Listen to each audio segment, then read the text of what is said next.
तो मैं भी मैली हो जाऊंगी। पानी में जब वस्त्र धोते नहाते तो पानी कैसा हो जाता है? गंदा, दूषित हो जाता है। वही बात गंगा मैया ने कही, मैं कैसे पवित्र हूं? तो ब्रह्मा जी ने कहा कि हे गंगा बेटी, जब तुम सारे संसार के पापों को धोगी, जब तुम मैली होगी, जब साधु संत आकर के स्नान करेंगे तो तुम भी पवित्र हो जाओगी। बोले संत समाज की।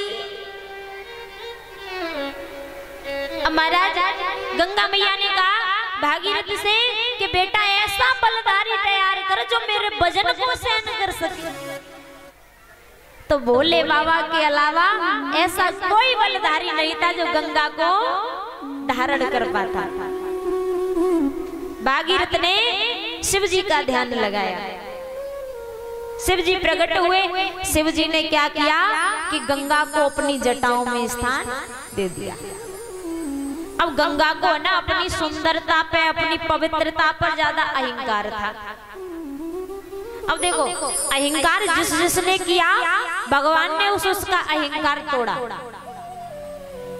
अब जटाओं के बीच में गंगा बंद कर ली भोलेनाथ ने। अब भोलेनाथ जटाओं से छोड़ नहीं रहे।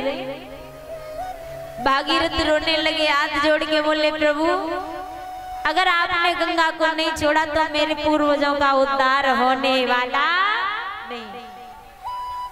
तो भोले बाबा ने जब एक धारा छोड़ी जटा से, गंगा मैया पर्वत में आकर के फंस गई। भागीरथ से कहा कि भागीरथ जाओ और इंद्र का ऐरावत हाथी लेकर के आओ, जो इस पर्वत को तोड़ देगा तो मैं पृथ्वी पर बहने लगूंगा।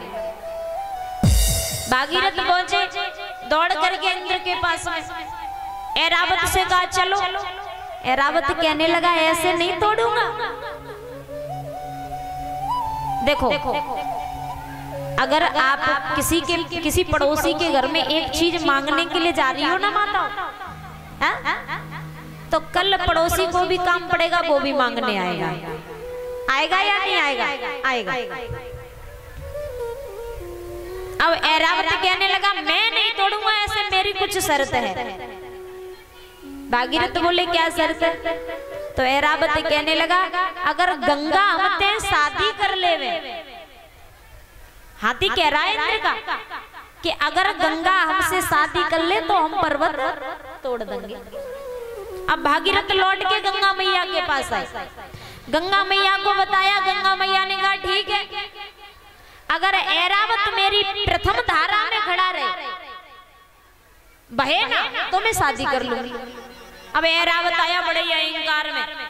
गंगा मैया ने पहली धारा को छोड़ा, और जब पहली धारा को छोड़ा तो पहली धारा में ऐरावत बहने लगा, चिल्लाने लगा हे मां गंगे क्षमा कर दीजिए, बचा लीजिए, भूल हो गई मुझसे।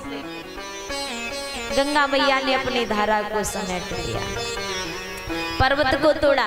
तो गंगा मैया, अब भागीरथ ने कहा कि माँ मेरा रथ आगे आगे होगा, तुम मेरे रथ के पीछे पीछे आना। अब रथ आगे आगे, गंगा मैया पीछे पीछे। तो सर्वप्रथम गंगा मैया हरिद्वार होती हुई आई है। कहाँ होकर के आई है? हरिद्वार। हरिद्वार को हरिद्वार क्यों कहते हैं?